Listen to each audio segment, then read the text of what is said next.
morning. So I found this warm and cozy mug, completely fell in love with it. I love this color. I thought it was so cute. I really underestimated how much coffee was going to fit into this thing.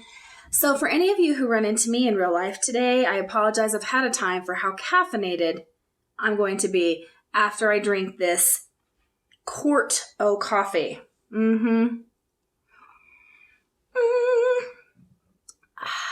All right. Today's subject is the ways that we avoid taking action, but think we're taking action.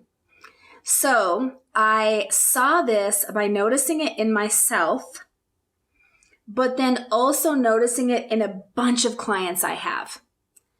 So I really think this is part of the human condition, and it's one of those streakers, because once we see it, we can shift it. So here's what I noticed. Two things, and I do one of them more than the other now.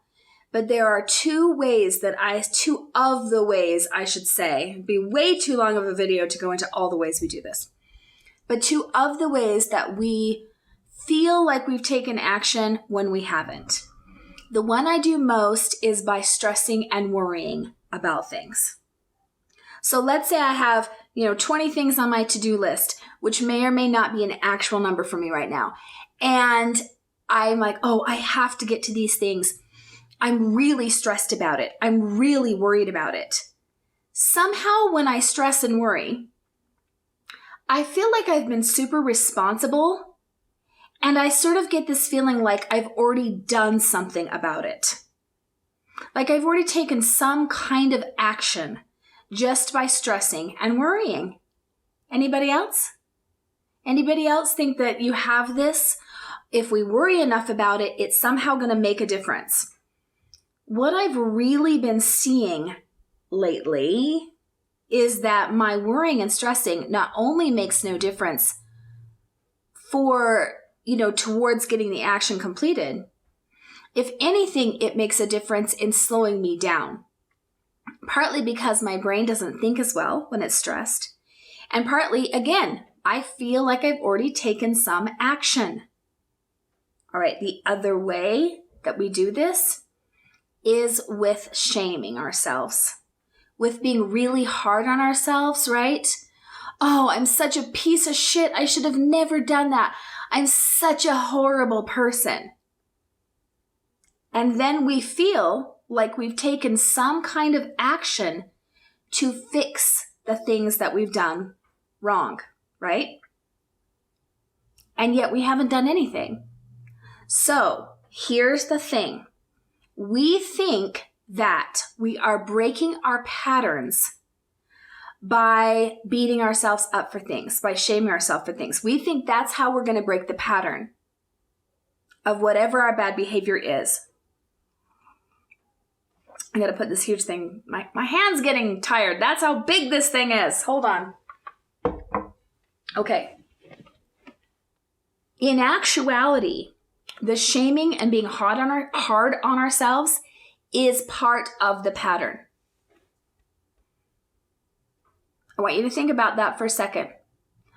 The shaming and being hard on ourselves, beating ourselves up for things, is part of the negative pattern that's not working for us. The second you start to do that, you can know you're still in that pattern. We think we're doing something. We think we're changing because we're berating ourselves. But that just keeps that pattern going. It just keeps it going. Shame begets shame.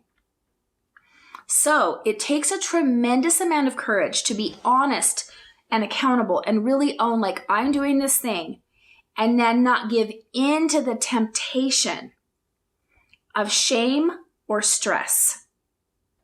Instead, okay, I'm doing this thing. I'm accountable for that. Now, what actual action can I take to shift it?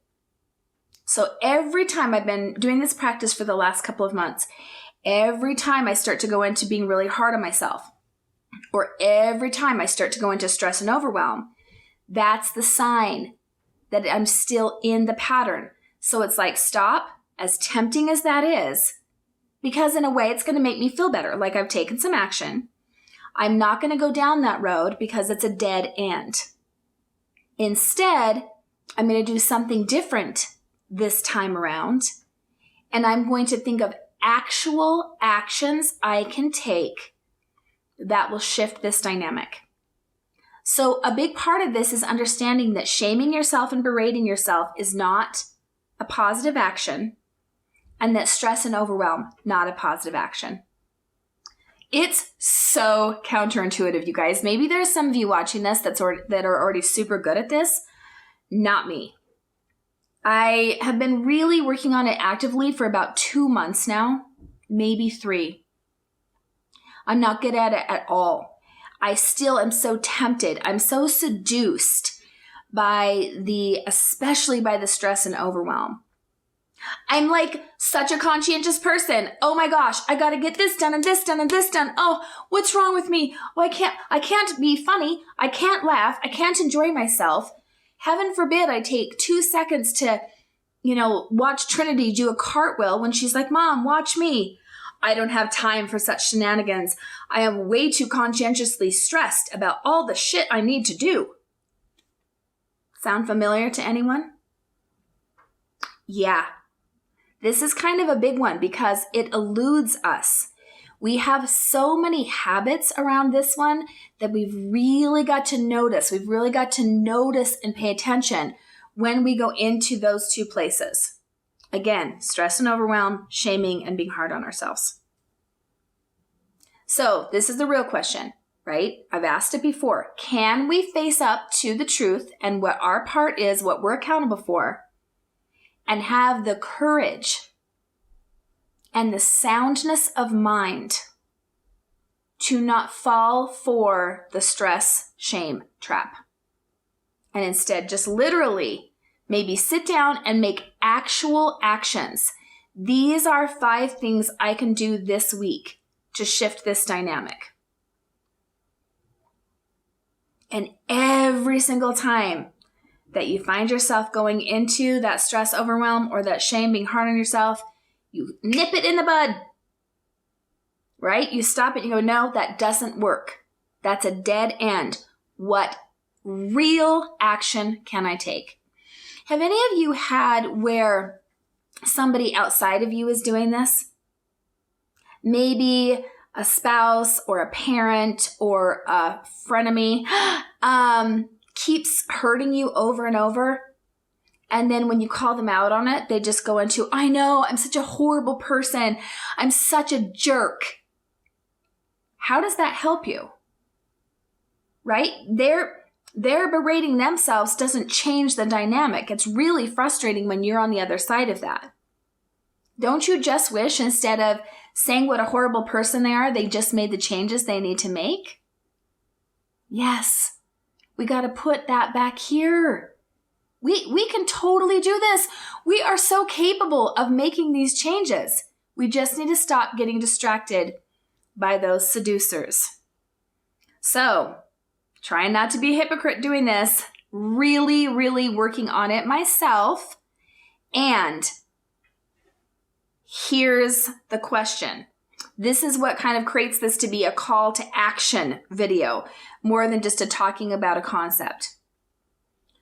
Are you willing to, when you go into either of those places, right, let it be for a minute and ask the question, what action can I take?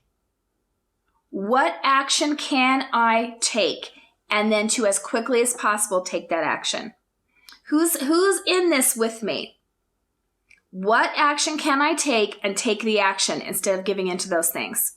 Who's willing to take this one on? I want to hear about it. You know I do. Gotta get my coffee back. My hands are rested now. I want you to please post on this video what you see. Do you lean more towards the stress and overwhelm? Do you lean more towards the beating yourself up, the shame? Or are you pretty much 50-50 on both? I want to hear about it. I want to hear what you see.